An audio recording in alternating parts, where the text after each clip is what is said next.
Still David, still One Up Gaming. This is from episode 333 of the One Up Gaming podcast. This is this week's news, and we will quickly go through. And while we're doing this, I would just like to say, Borderlands the movie is reportedly getting reshoots from Deadpool's Tim Miller instead of Eli Roth.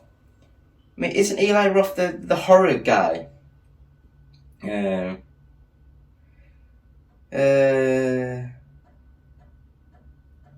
So there was a lot of rumours that Deadpool's Tim Miller has replaced Eli Roth as the director of the Borderlands film, but the truth appears to be that Miller's just handling a couple of weeks of reshoots while Roth begins work on another project, which I guess that makes sense.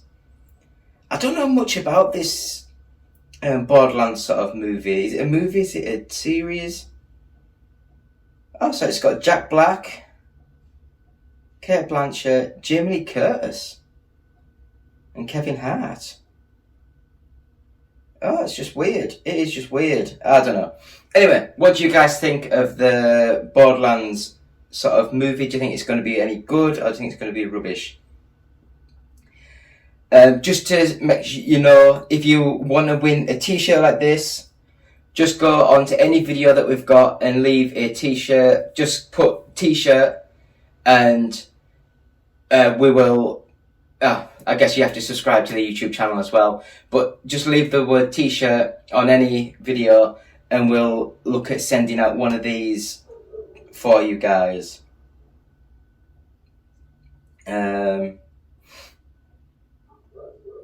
So I guess we will we'll move on to the next bit of news. James Cameron is going to have to do Avatar 4 and 5 as Way of Water nears break-even point. It seems the market has spoken. James Cameron is ready to go forward with Avatar 4 and 5. So, the Star 3 then? I don't know how this all works. It looks like just with the momentum of the film has now break even in the next few days, so it looks like it can't wiggle out of this. Cameron said on HBO Max's Who's Talking to Chris Wallace. I don't know who Chris Wallace is.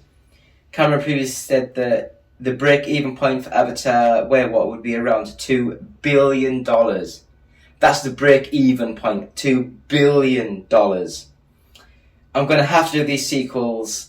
I know what I'm going to do in the next 6 or 7 years. The point is we're going to be okay. Cameron basically sort of said that the market will decide whether these movies will go ahead or not.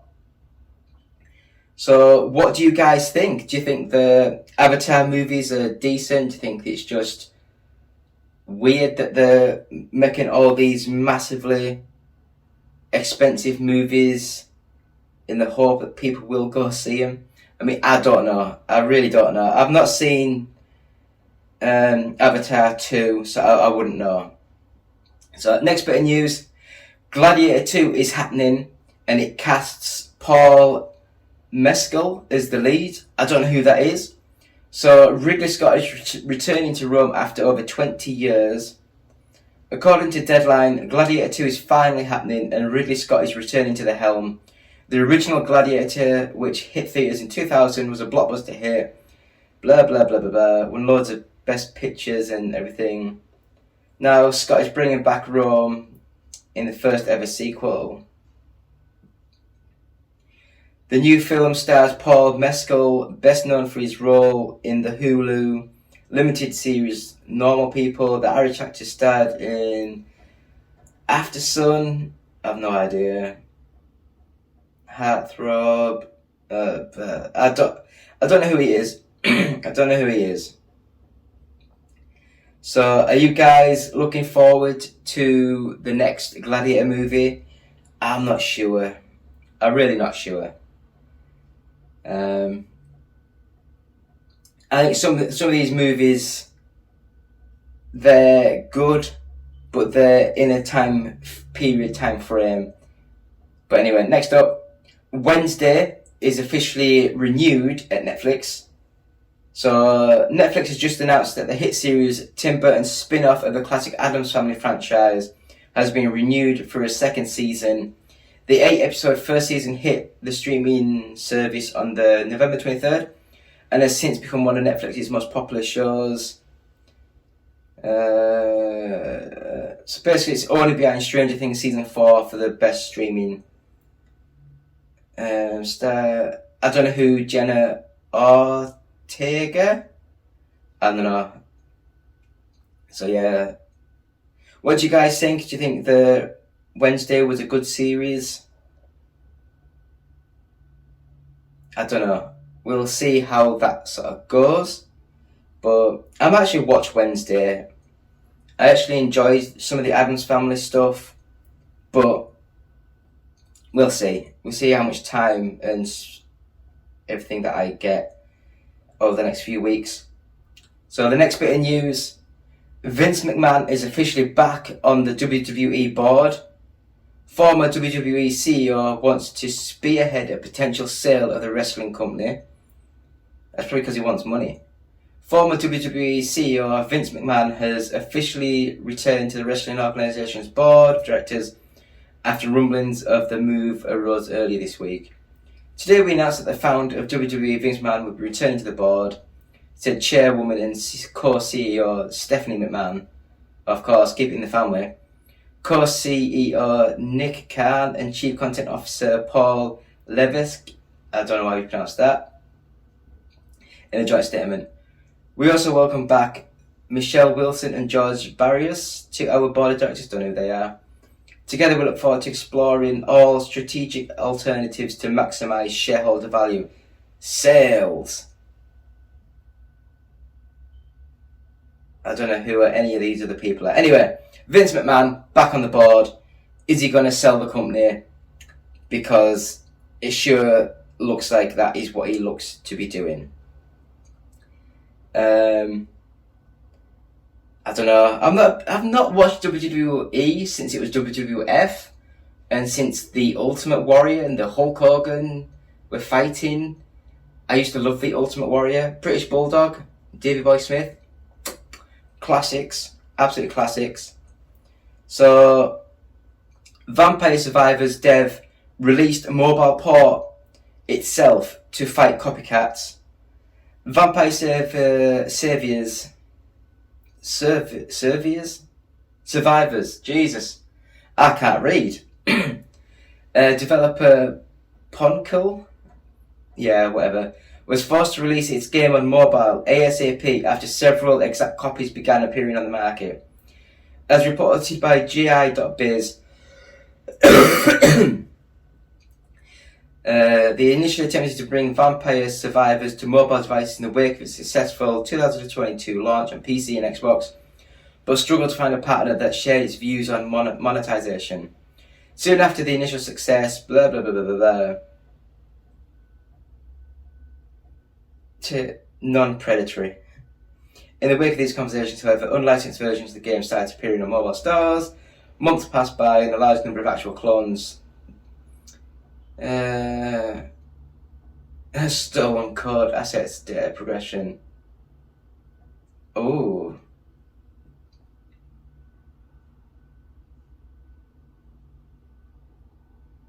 So, yeah, I don't know. What do you guys think? I thought the game itself I played on the Xbox, was quite a fun little game. It was different to what I was expecting, but for a couple of quid, what were everyone's expectations, really? It was different. Next up, Silent Hill 2 Remake is faithfully sticking to the original story while updating gameplay.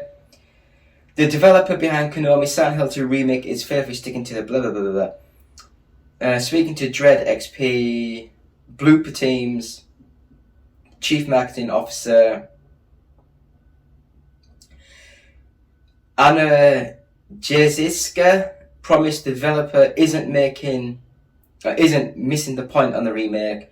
We are focusing on bringing the distinct, visceral atmosphere back in the modernised Silent Hill 2. Long-time fans shouldn't worry about us missing the point when livening up the title. We faithfully stick to the traditional story canon while remaking the gameplay and updating the graphics from the ground up. These are the reasons why Konami entrusted us with a remake in the first place. Exactly what would you change in the remake was a little unclear when the Konami first announced it. Make everything that made the game a timeless classic. I don't know. I'm a little bit annoyed that it's a PlayStation 5 exclusive and not many people have actually made that much of a bone about it.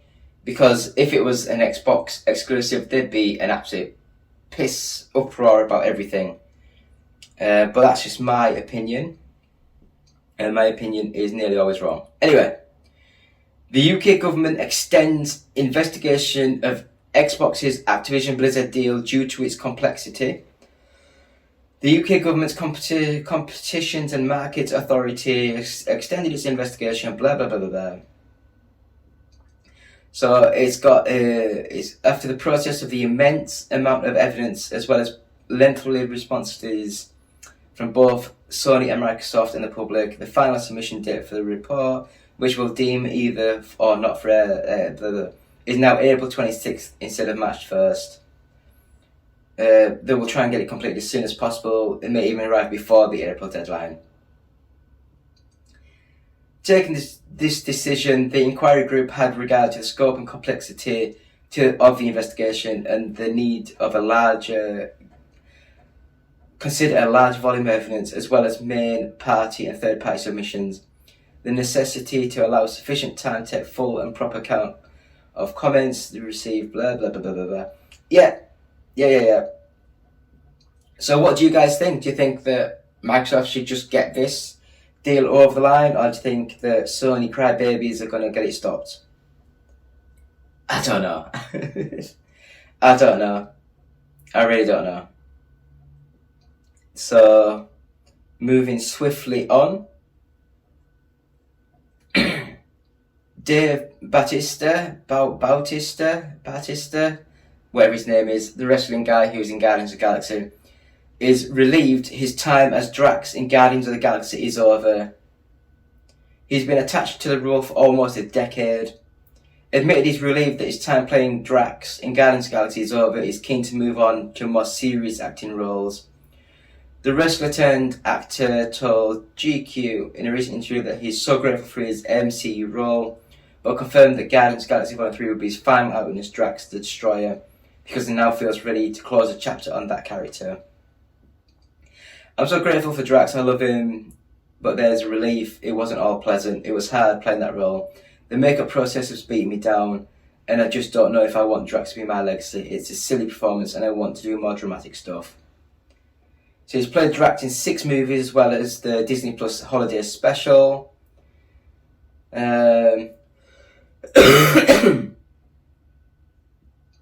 So is this going to be the Guardians of the Galaxy 3 proper signposting that Drax the Destroyer is going to get killed in this one?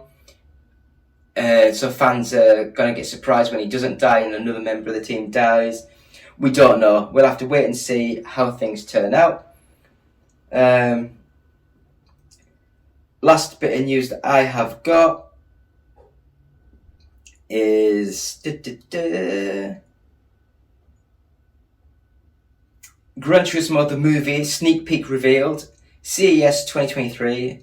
Sony has shared a sneak peek of the Gran Turismo movie, which hits theatres on August the 11th.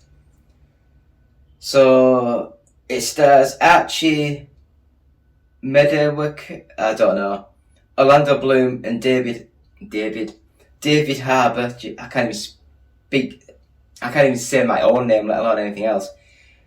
The teaser footage showed establishing shots of a racetrack and a number of sports cars with their drivers ready to hit the asphalt.